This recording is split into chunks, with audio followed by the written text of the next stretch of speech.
we need to, as a community, accept that prescribed burns are a part of what we both need and should support.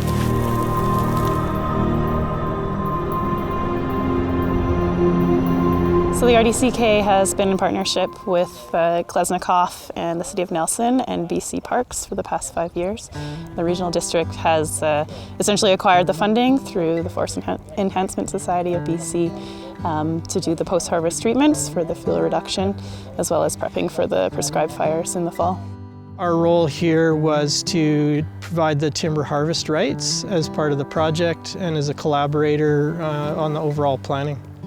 This particular project, we're partners in the supporting of it. We're not directly involved, but what we are is benefactors of this great work that's being done. And so by us supporting the work, supporting the efforts that everyone's putting into it, we as citizens of Nelson, we benefit all.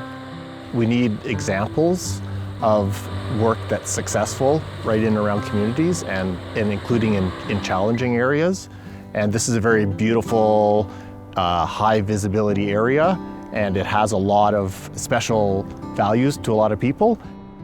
Fire doesn't recognize anything except for those three elements in the fire triangle, right? The heat, the oxygen, and the fuel. But what we do as humans is divide it all up into ownership classes and land managers and all the rest of it. And it's a really, really important, the collaboration. Definitely the collaboration that is being learned through this process, I think, is so invaluable for future projects in landscape level mitigation in BC. The thing that we can't ever highlight enough on this project has been the collaboration between the licensee, the regional district, the City of Nelson, the public, the bike club, Selkirk College, the list goes on. We've had so many people involved in this project, and that's been amazing. I think it's important in this work to put it in the context of fire history and ecology and the changing climate, and recognizing that doing this kind of work, we're having to work with fire in recognition that fire is a natural part of the ecosystem, and it always has been and it always will be. Fire will happen, and there's good fire and there's bad fire, and understanding that to have a landscape that is fire resilient means that there will be fire on the landscape, and if we can help manage that in a safe way, then I think that will make the landscape better for everyone. Historically, there's been not necessarily a lot of support for prescribed burns, and yet I think what we've learned over the years is that prescribed burns actually allow you to get rid of the ground fuel that allows fire to travel so quickly, and by doing that, we can actually allow Nelson to be in a much more protected scenario. Back in 2016, when both Nelson and the RDCK did their landscape level community wildfire protection planning, this area was identified as a priority area.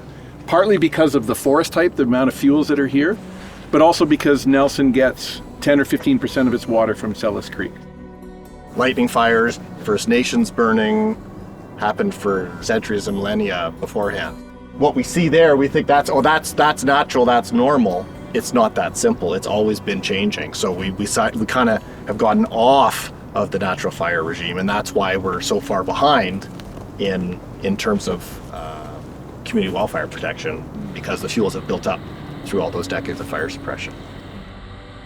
What we're trying to do is build climate resilience and wildfire resilience into a stand, so that the stand itself is not only healthier and can hopefully be resilient to climate change, but we affect fire behavior by taking all of the fuel out of there that doesn't contribute to an otherwise healthy forest.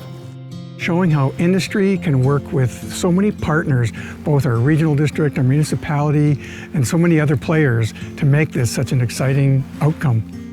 Having a framework to then be able to show other licensees and other Crown land operators that it can be a success, I think is invaluable for the future.